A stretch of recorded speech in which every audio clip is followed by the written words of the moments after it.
স্বাগত ডিবিসি সংবাদে আপনাদের সাথে আছি রেদওয়ান আহমেদ। বিনিয়োগের জন্য সম্ভাবনাময় দেশ বাংলাদেশ। কেউ যদি লক্ষ্য নিয়ে বিনিয়োগ করতে চায় তাহলে বাংলাদেশকে বেছে নেওয়ার আহ্বান জানিয়েছেন প্রধান উপদেষ্টা ডক্টর মোহাম্মদ ইউনূস। বাংলাদেশকে বিদেশি বিনিয়োগকারীদের নিজের দেশ ভাবারও আহ্বান জানান তিনি। প্রধান উপদেষ্টা বলেন, বিশ্বকে বদলে দেওয়ার সক্ষমতা রয়েছে বাংলাদেশের। বিডার আয়োজনে রাজধানীর হোটেল ইন্টারকন্টিনেন্টালে চলছে 4 দিনের বাংলাদেশ বিনিয়োগ সম্মেলন। আয়োজনের তৃতীয় দিনে বুধবার প্রধান উপদেষ্টা ডক্টর মোহাম্মদ ইউনূস সম্মেলনের আনুষ্ঠানিক উদ্বোধন করেন। উদ্বোধনী বক্তৃতায় আবেগ আপ্লুত প্রধান উপদেষ্টা বলেন, কৃষি প্রধান বাংলাদেশ এখন তৈরি পোশাক শিল্পের জন্য পরিচিত। প্রথম প্রজন্মের ব্যবসায়ীদের হাত ধরে গড়া শিল্প বয়ে নিয়ে যাচ্ছে দ্বিতীয় প্রজন্ম। এখানে রয়েছে তথ্য প্রযুক্তি জ্ঞান সম্পন্ন তরুণ প্রজন্ম। Bangladesh is a place to see that. How suddenly people Bangladesh এমন একটি জায়গা যা দেখার মতো। দেখেন, আমরা কৃষক হিসেবে পরিচিত ছিলাম, কিন্তু 60-এর দশকে পাগল তরুণ উদ্যোক্তার হাত ধরে তৈরি পোশাক শিল্প গড়ে ওঠে। এখন প্রথম প্রজন্মের পর দ্বিতীয় প্রজন্ম এই শিল্প এগিয়ে নিয়ে যাচ্ছে। এরই মধ্যে তৃতীয় প্রজন্মও চলে এসেছে, যারা তথ্য প্রযুক্তি ও জ্ঞানসম্পন্ন তরুণ গোষ্ঠী, যাদের সমস্যা সমাধানের দক্ষতা আছে। আমরা অনেক কিছু করতে পারব। we people can do that. বাংলাদেশের বিশ্বকে বদলে দেওয়ার মতো সক্ষমতা রয়েছে উল্লেখ করে প্রধান উপদেষ্টা গ্রামীণ ব্যাংকের অভিজ্ঞতার কথা তুলে ধরেন। বলেন, এটি এখন যুক্তরাষ্ট্রের মতো দেশে বিশাল পরিসরে কাজ করছে। ব্যবসা শুধু বাংলাদেশের জন্য নয়, পুরো বিশ্বের জন্য। Business in Bangladesh is not only for Bangladesh. বাংলাদেশে বিনিয়োগ শুধু বাংলাদেশের জন্য নয়, এখানে বিনিয়োগ মানে পুরো বিশ্বের জন্য বিনিয়োগ। দেখেন গ্রামীণ ব্যাংকের দিকে, এটি গ্রামীণ আমেরিকা হিসেবে সেখানে ব্যবসা করছে। Business in the United States, গ্রামীণ America.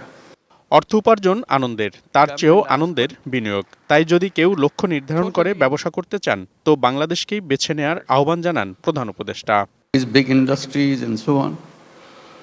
And inviting you for so many countries. বিনিয়োগের জন্য অপার সম্ভাবনার দেশ বাংলাদেশ, তাই নিজের দেশ মনে করে এখানে বিনিয়োগ করুন, কারণ এখানে বৃহৎ তরুণকে কাজে লাগানোর অনেক সুযোগ রয়েছে। Came a long way in a very short time. বিনিয়োগে বিশেষ অবদান রাখায় 5 শিল্প উদ্যোক্তা ও প্রতিষ্ঠানকে সম্মাননা স্মারক তুলে দেন প্রধান উপদেষ্টা। বাংলাদেশের নাগরিকত্ব দেয়া হয় এক বিদেশি বিনিয়োগকারীকে। বুধবার সম্মেলনে সেবার মাধ্যমে বাংলাদেশে পরীক্ষামূলক যাত্রা শুরু করেছে স্যাটেলাইট ভিত্তিক ইন্টারনেট সেবা স্টারলিংক। মনিরুল সোহাগ, ডিবিসি নিউজ, ঢাকা।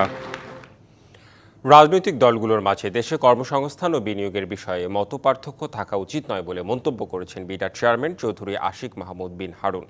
রাজধানীর হোটেল ইন্টারকন্টিনেন্টালে আয়োজিত বিনিয়োগ সম্মেলনের তৃতীয় দিনে সংবাদ সম্মেলনে তিনি একথা বলেন।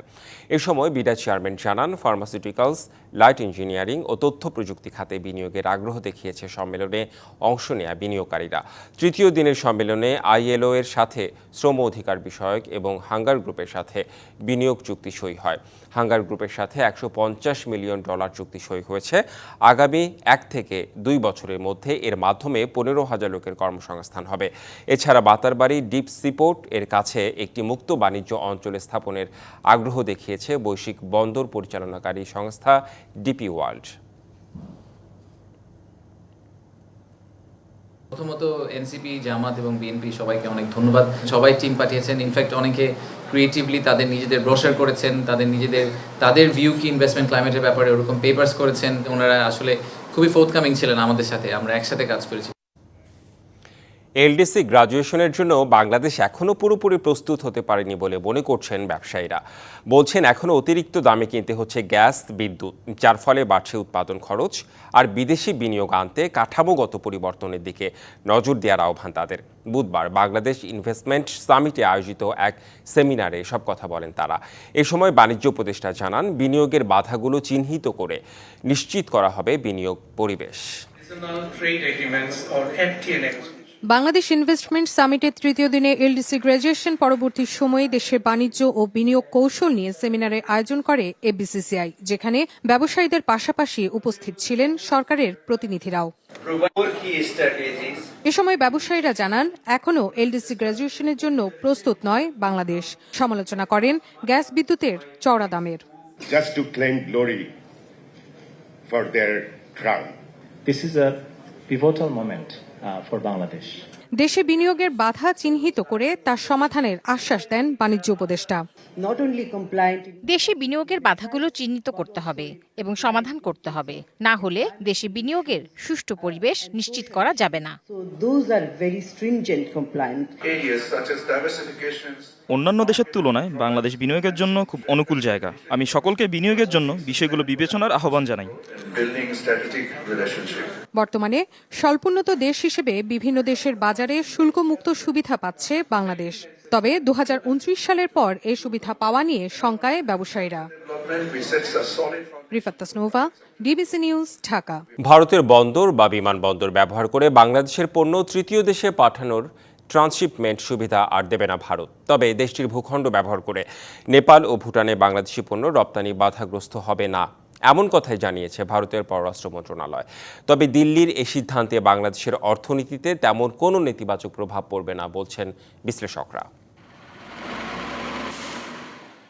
2020 সালের 29 জুন বাংলাদেশের ট্রান্সশিপমেন্ট যে সুবিধা দিয়েছিল ভারত, তা বাতিলের সিদ্ধান্ত নিয়েছে দিল্লি।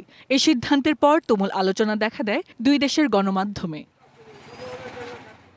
তবে বুধবার সন্ধ্যায় সাপ্তাহিক ব্রিফিংয়ে বিষয়টি স্পষ্ট করেন ভারতের পররাষ্ট্র মন্ত্রণালয়ের মুখপাত্র রণধীর জয়সওয়াল। তিনি বলেন, ভারতের কোনো বন্দর বা বিমানবন্দর ব্যবহার করে বাংলাদেশের পণ্য তৃতীয় দেশে পাঠানোর ক্ষেত্রে ট্রান্সশিপমেন্ট সুবিধা তুলে নেওয়া হয়েছে। তবে এ সিদ্ধান্তে নেপাল ও ভুটানে বাংলাদেশি পণ্য রপ্তানির ক্ষেত্রে কোনো প্রভাব পড়বে না।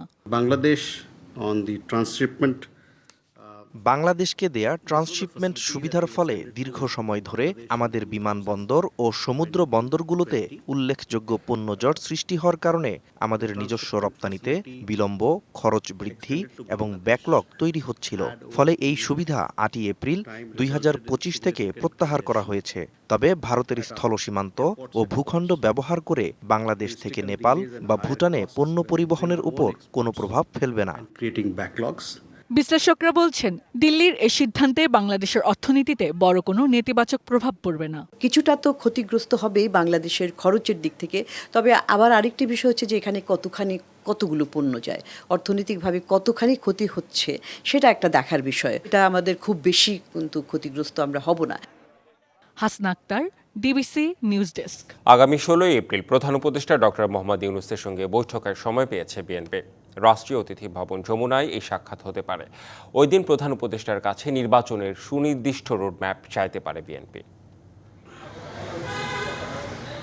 বুধবার দুপুরে গুলশানে বিএনপি নেতা সালাউদ্দিন আহমেদ বলেন, নির্বাচনের সুনির্দিষ্ট রোডম্যাপ ইস্যুতে প্রধান উপদেষ্টার সাথে সাক্ষাতের সময় চাওয়া হয়েছে। যে আমরা মাননীয় প্রধান উপদেষ্টার কাছে সুনির্দিষ্টভাবে আগামী জাতীয় সংসদ নির্বাচনের জন্য ডিসেম্বরের আগে একটা রোডম্যাপ অবশ্যই আমরা চাইব, যাতে উনি ক্লিয়ারলি জাতির সামনে যথাযথ প্রক্রিয়ায় উপস্থাপন করেন, যাতে জাতির মধ্যে যে একটা অনিশ্চিত অস্থিরতা ভাব আছে এবং রাজনীতির মধ্যে একটা স্থিতিশীলতা আসে। পরে সন্ধ্যায় সেই ডাকে আসে সাড়া। জানানো হয় 16 এপ্রিল প্রধান উপদেষ্টার সঙ্গে বৈঠকের সময় পেয়েছে বিএনপি। রাষ্ট্রীয় অতিথি ভবন যমুনায় হতে পারে এই বৈঠক। বৈঠকে জাতীয় নির্বাচনের রোডম্যাপ ঘোষণা, চলমান সংস্কার প্রক্রিয়া সহ বিভিন্ন বিষয়ে বিশদ আলোচনা হবে বলে আশা করছে বিএনপি। এদিকে সকালে জাতীয় প্রেস ক্লাবে এক আলোচনা সভায় রাস্তায় নামার আগেই নির্বাচনের দাবি জানান বিএনপির ভাইস চেয়ারম্যান শামসুজ্জামান দুদু। বিএনপিকে রাস্তায় নামার সুযোগ সৃষ্টির আগেই নির্বাচন দেয়। বর্তমান সরকারকে আপনাদের আমরা সমর্থন করেছি, এখনো সমর্থন করি। আপনাদের অবশ্যই ভালোবাসা আছে, শ্রদ্ধা আছে, এটা নষ্ট করবেন না। চলতি বছরের ডিসেম্বরের মধ্যে নির্বাচন আয়োজনের দাবি জানিয়ে আসছে বিএনপি। মাহফুজা বৃষ্টি, ডিবিসি নিউজ, ঢাকা। ডিসেম্বরকে টার্গেট করে ত্রয়োদশ জাতীয় সংসদ নির্বাচনের প্রস্তুতি নিচ্ছে নির্বাচন কমিশন। এর অংশ হিসেবে ব্যালট পেপার সহ নির্বাচনী সামগ্রী মুদ্রণের জন্য 15 এপ্রিল বৈঠকে বসছে সংস্থাটি। ইসির উপসচিব রাশিদুল ইসলামের স্বাক্ষরিত চিঠি থেকে এই তথ্য জানা গেছে। ওই বৈঠকে সভাপতিত্ব করবেন ইসির সিনিয়র সচিব আক্তার আহমেদ। এছাড়া বৈঠকে আরও উপস্থিত থাকবেন মুদ্রণ ও প্রকাশনা অধিদপ্তরের মহাপরিচালক ও ইসির সিনিয়র কর্মকর্তারা। চিঠিতে বলা হয়, আগামী জাতীয় সংসদ নির্বাচন এবং ইউপি ছাড়া অন্যান্য স্থানীয় সরকার প্রতিষ্ঠানের নির্বাচন উপলক্ষে নির্বাচনী সামগ্রী মুদ্রণে 15 এপ্রিল বেলা 11টায় হবে সভা। আন্তর্জাতিক প্রসঙ্গ, বিশ্বের 75টিরও বেশি দেশের পণ্যের ওপর আরোপ করা উচ্চ শুল্ক 90 দিনের জন্য স্থগিতের ঘোষণা দিয়েছেন মার্কিন প্রেসিডেন্ট ডোনাল্ড ট্রাম্প। পাশাপাশি চীনের পণ্যের উপর শুল্কের হার 104% থেকে বাড়িয়ে 125% কার্যকর করেছে যুক্তরাষ্ট্র। স্থানীয় সময় বুধবার ট্রাম্প তার নিজস্ব সোশ্যাল মিডিয়া ট্রুথ সোশ্যালে এই ঘোষণা দেন। তবে 3 মাসের জন্য স্থগিত করা হলেও এসব দেশের ওপর 10% করে শুল্ক কার্যকর হবে। পাশাপাশি চীনের ওপর ক্ষোভ জানান মার্কিন প্রেসিডেন্ট। বলেন, বেইজিং বিশ্ববাজারের প্রতি শ্রদ্ধার ঘাটতি দেখানোয় চীনা পণ্যে 125 শুল্ক কার্যকর করছেন তিনি।